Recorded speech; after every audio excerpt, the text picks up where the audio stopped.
Hello, hello, everyone. It is November 27th. This is First Draft Friday, and I am so excited to be joined today by Marie Louise. We are going to be talking all about location in your novel and how you can use it. And I'm super pumped for today because this is a weak point of mine personally. So I'll be drilling you as we go. But if you are watching live, please feel free to shout out in the comments section any questions that you have. We're going to be taking questions and comments as we go. And we're going to have you guys in and out in 30 minutes. So if you are listening to our podcast or on YouTube or Facebook group, please consider subscribing and sharing this with your friends. So we're going to dive right in. Maria, can you tell everyone about your books, about you a little bit so they know where you're coming from? Hey there, y'all. I'm Maria Lewis. I live in New Orleans. I'm a romance author, and one of the reasons I'm so big on using the setting as a kind of a secondary character, really bringing it to life, is because in a previous life of mine, I was a tour guide. So I was a tour guide in England. I've also been a tour guide in New Orleans, and then fast forward, as a historian, I was the one who I would write all of the scripts for the cities that we were in: New Orleans, Charleston, San Antonio. And as I was leaving to start publishing, we opened in Charleston as well. So I'm really big on how do you bring in the location to make it something that people are sitting there being I really want to visit. And even if it's a fictional town, where's the region and why do people want to go to that one spot? Because they just love the vibe that you've created. So it is a big thing for me, and I really enjoy it. I love that. I recently, a traditionally published book, I had originally written it in a small mountain town in North Carolina, and we moved, the editor wanted to move the setting to California. And I didn't realize how much it would really change the whole feel of the story. And it was the right move. It was the right move for that book. But it was so funny, my beta readers that read the first version and then the final version, they're like, wow, I wouldn't think that changing the location would change the feel of the book so much, but it really did.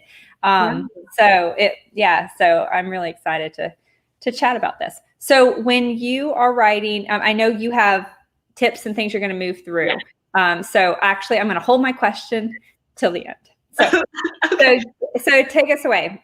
All right. So I think the kind of the way that I've kind of styled the next few minutes or whatever is thinking big scale and then moving down to the details. So big and then small, a little cone. The first thing you super want to think about is your town, your area going to be fiction, or is it going to be based off a real life city? And the reason I kind of mention that is because I think a lot of times people think that if you're doing a fictional town, there's so many good small town romances. I can name a bunch off the top of my head, where if you look at Bootleg Springs from Lucy Score or Claire Kingsley, Bootleg Springs is you're oh my God, I know this place. It's in West Virginia. It doesn't exist, but you feel as though it does exist. But there are a lot of times where if it's a fictional town, there's some pitfalls where it's kind of okay, I'll just kind of skirt by the surface, but I'm not really going to dig too deep into it. And on the flip side, sometimes if it's a real life city, I think a lot of people, or say it's based in New York City, the characters just seem to jump from one interior of a building to another interior of a building, and you kind of walk away from the magic that is New York.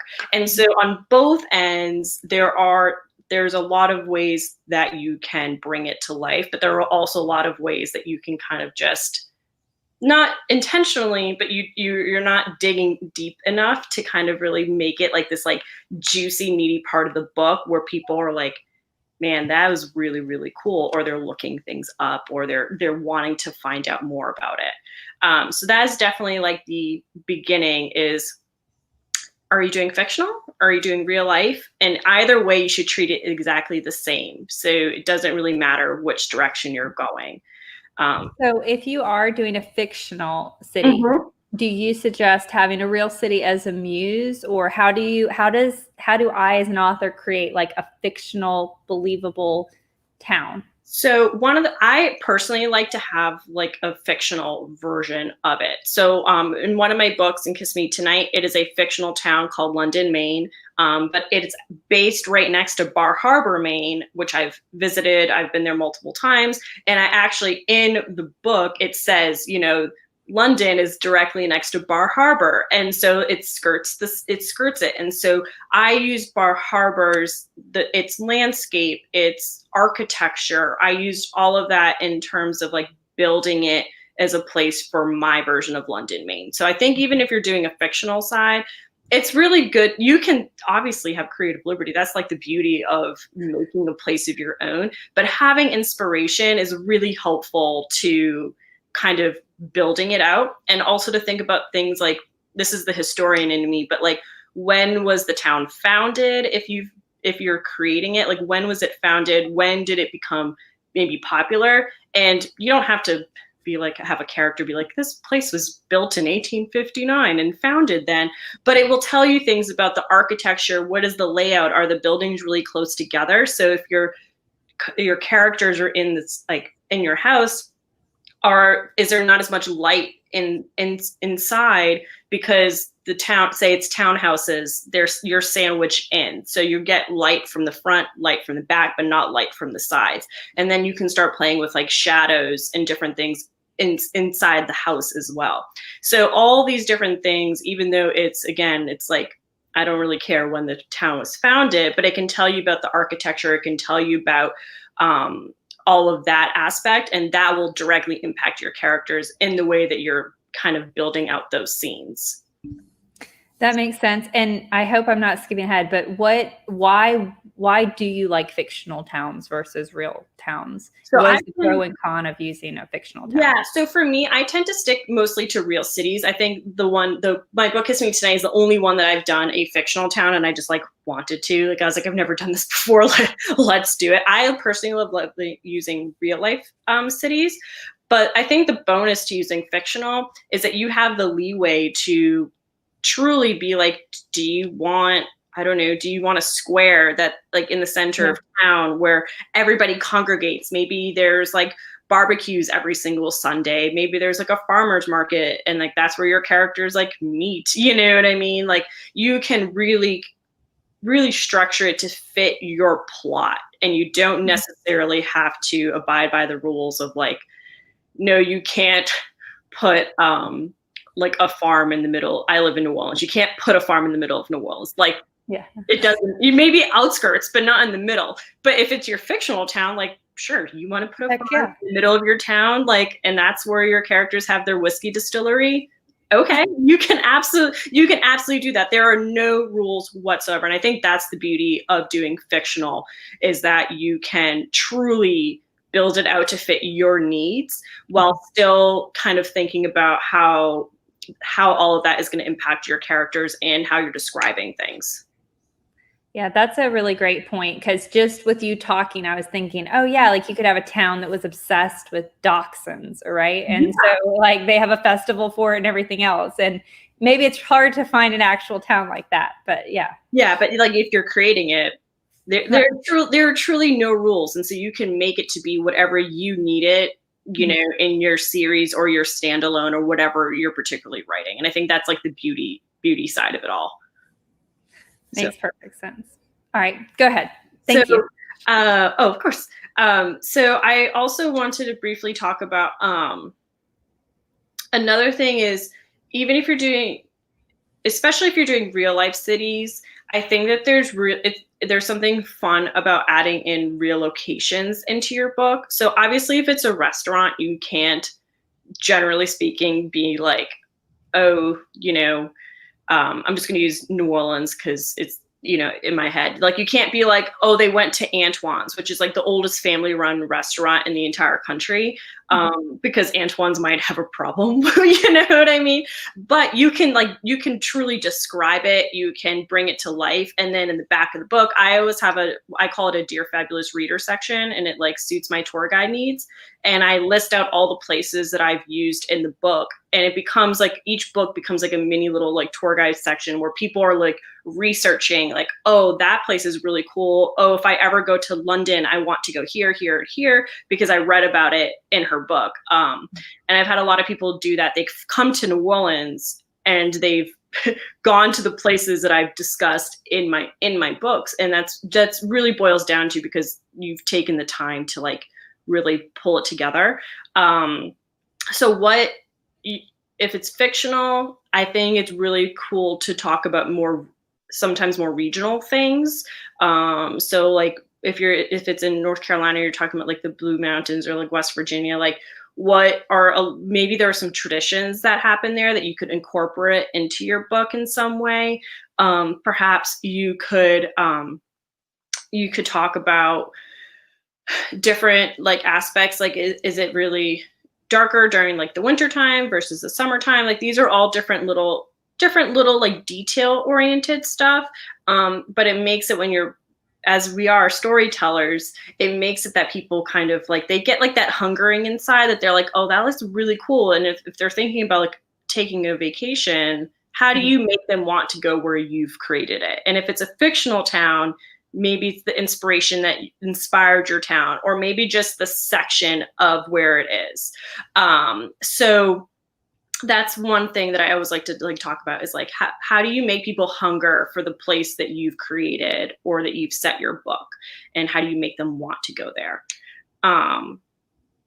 So that is like one of the things. And then I also want to talk about maps and layouts and blueprints. So this is really cool. This is really important, I think, if you're doing fictional. I think you can use pretty much anything, but I use the writer's plotting workbook from L.R. Ryan. Can you move it? Yeah. There's like she has a bunch of different covers. They're all the same interior, but they're all like there's some that are more. What do they look like inside? It is awesome. So the beginning has like important dates, so you can like map out. Sorry, let me try to like find it with the sun. You can map out like when do you need to start the book to when do you need to finish the book for the release date.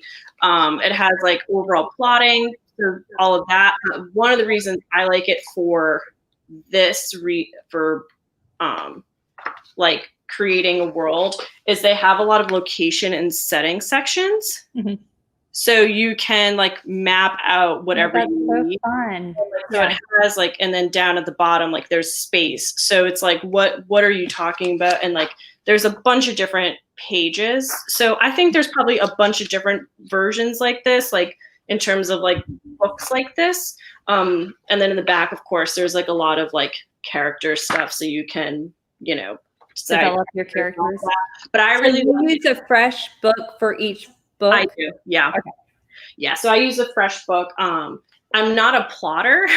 I'm definitely a pantser, but I really like to use this in terms of like making sure that I have an idea in my head. Like how long does it take them if they go from the bar to the house? How long will that take them? What are they seeing? And especially if it's fictional, it gives you the kind of the opportunity to like lay it out, like where on the town center, if you're looking at the town center, like what are the businesses that might surround it, or what are like maybe there's like a seaside kind of drive that you can go around. And so so it's helpful.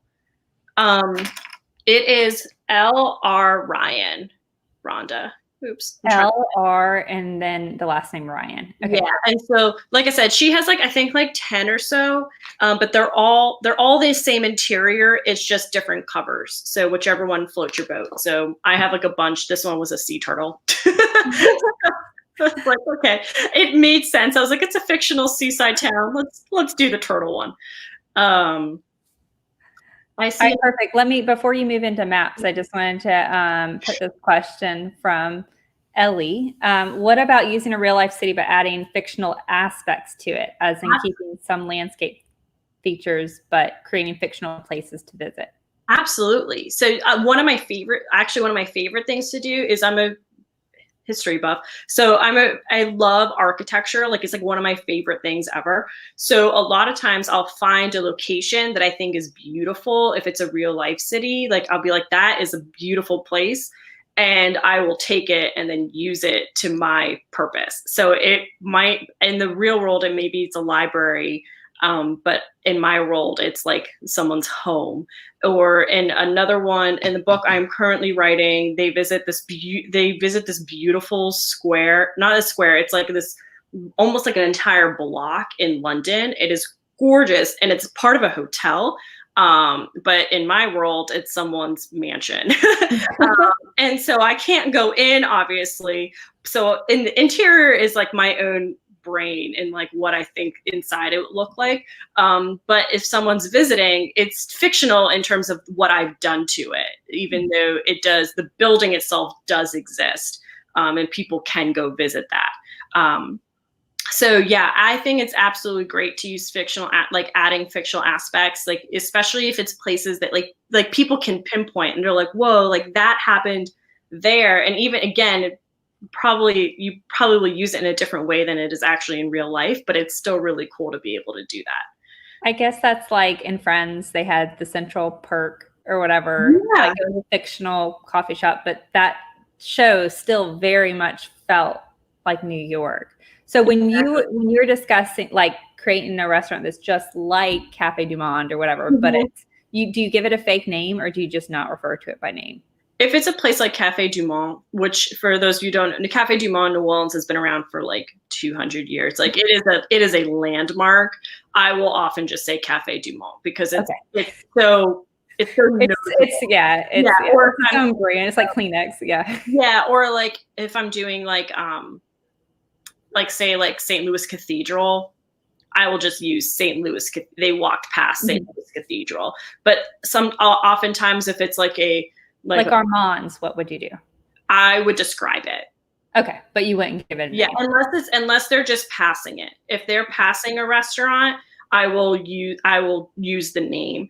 If it is a place that so for the best example was in one of my suspense books, I went to Loyola University in New Orleans, but I wanted to use Tulane because I was using the president of Tulane as like he's like one of the villains. And so I described it, but I gave it its own name, like the university's own name. I did not use Tulane University because I didn't want to be sued. So so it's kind of like, it's like that little bit of a balance. Like if you think that if they were to find out and it's not just them walking past, like just like meandering, if it's like part of your entire plot, and if you don't think that they would like that publicity, give it its own name. If you think that it's like, oh no, that'd be really cool if they picked it up and saw that they mentioned your restaurant because like they sat there for dinner, I would totally use it. I would totally use the real name. So it's just kind of like figuring out which end of the aisle you fit on. And this, I wrote a sports romance about the Yankees. The Yankees were like a very integral part of it. It was set in New York, and they worked. It was a baseball romance, so they owned the Yankees actually. But we brought in an attorney, and he said because it was like, can we use the Yankees? And the cover had somebody with pinstripes. So we were like, my agent was like, I don't know, pinstripes, And so the rule, what the attorney told us was that we could use the Yankees. First of all, it's like Cafe Du Monde. It's such a household name that at this point it's like a celebrity. You can name a celebrity as long as you're not defaming that celebrity or it's like in passing and they're not a character in your book.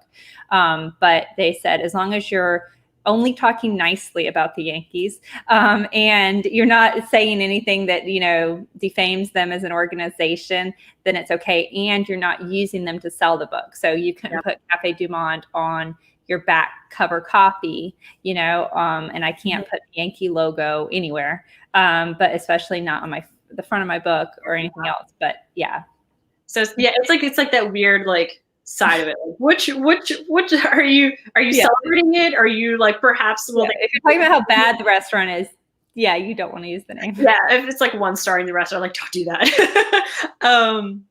I also wanted to bring up the mention too, when you're looking at maps, whether you're doing fictional or real life, I think it's sometimes really important to think about street names, because even just something as simple as that, or like, they are in the car and they pass by the library, but like give the library a name. So even again, fictional or real, it doesn't matter. I think like they both play a part because they what you're trying to do with the setting and the location is to cement it in reality. So whether or not people have visited, and you're giving them then, if it's a real place, you're giving them landmarks they may have seen or that they may see when they go. And if it's fictional, you're trying to cement it in reality so it feels like they're gonna look it up, like did this place actually exist, like can I visit here?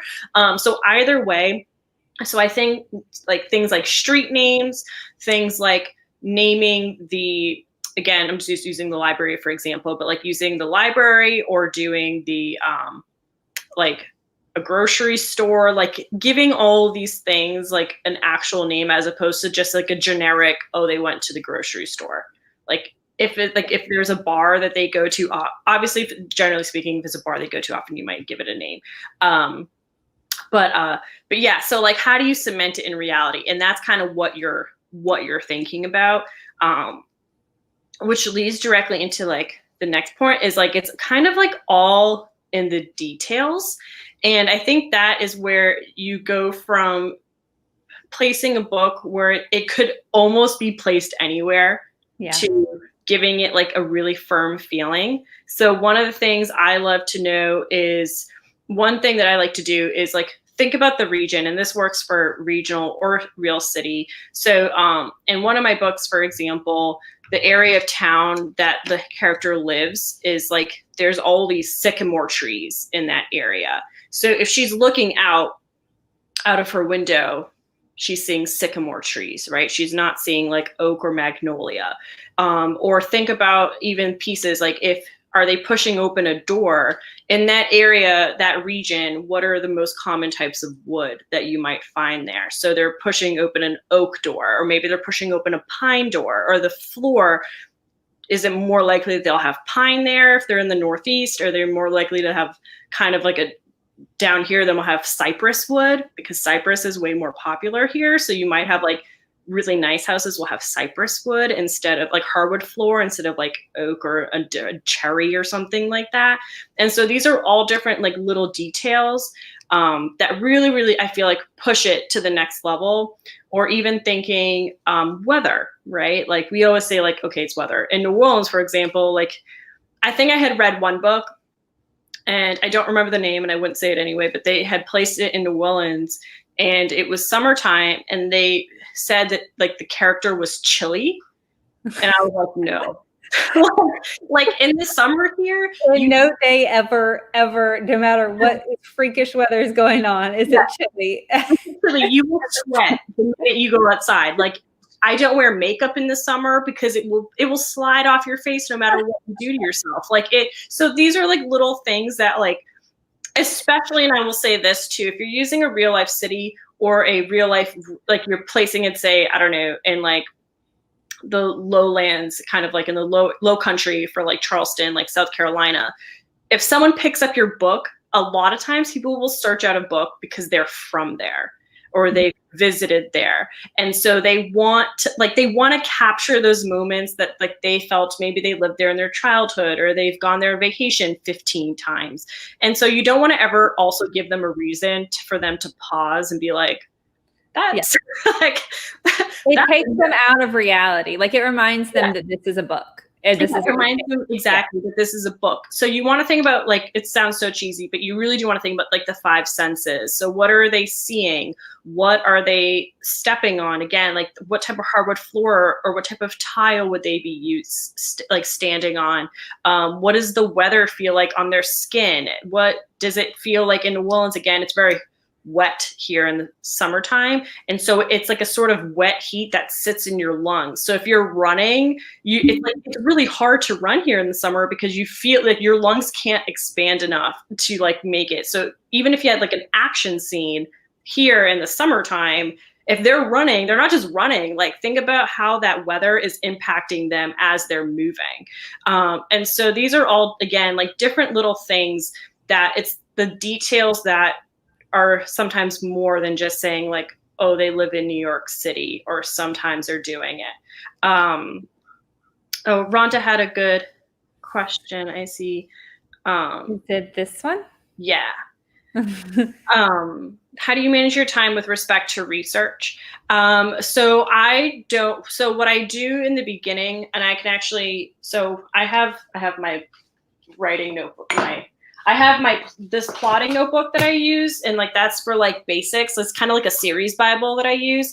And then I have like my notebook, which is like, it's complete, like there's not a single page that's like available. And then this is where I put like all of my research that I find, because I'm not someone, I don't like to put it on a computer. I don't know why. I just like to have Plotting, in my mind, deserves to be on paper. yeah, Like, I can't do it about the creative process. Yeah. Yeah, I can't do it otherwise. So I try to not let myself get in a tangle over it. So in the beginning, before I start actually writing, I will look up, again, most of the time I'm using real life locations, but if you're using fictional, like this is something I would recommend definitely doing before you start. Like do some like basic research on like the population of the town or the town you're envisioning. What are the streams that are nearby? Because like another thing, you could have a fictional town, but a real life stream goes past it, or a real life river goes past it, because then you've taken your fictional place and cemented it into reality of wherever it is. And so you can then kind of pinpoint. So I try to like do the big stuff before I sit down to write, so I already know what I'm going to do. But if I am doing, like, if I am placing that chapter in a specific location and I need to go find it, I'll take like 30 minutes and I will sit down and kind of like hammer out what they're doing. And one of the things we'll talk about in the next part is like tips and tricks, but I can just say it right now, is the things that are going to be your best friends are like Google Maps street views, local travel guide books. You can also go onto YouTube, and there's so many, like if you're looking at a specific, I don't know, say you're looking at something in the Highlands and you're placing it Drumnadrochit because they're going to Loch Ness, like you can go look up and watch a 10-minute video about Drumnadrochit so you can see what it actually looks like, or what the path might be if they're walking from Loch Ness and going over.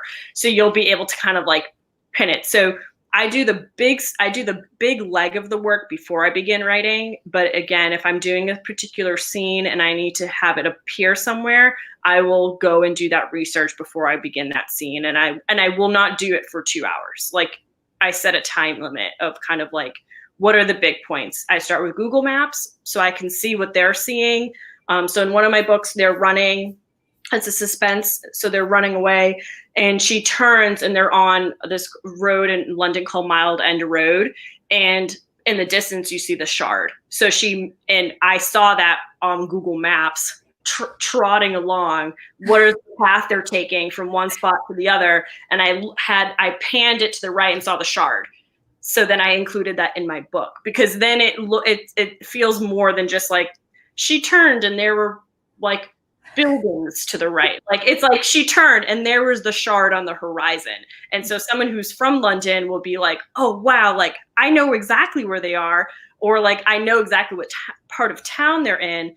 And someone who's not been there, they can either maybe pause and like look at it for a second, or either way, it makes it feel like it's like you're like sitting there. So I use Google Maps, like Street View, like it is my best friend, like 100%.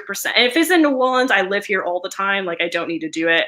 If it's a city I've like lived in, like I've lived in York, England, so I don't need to do Google Maps. But I've visited London multiple times, but I don't live there. So I'll sit in Google Maps and do it. So Google Maps.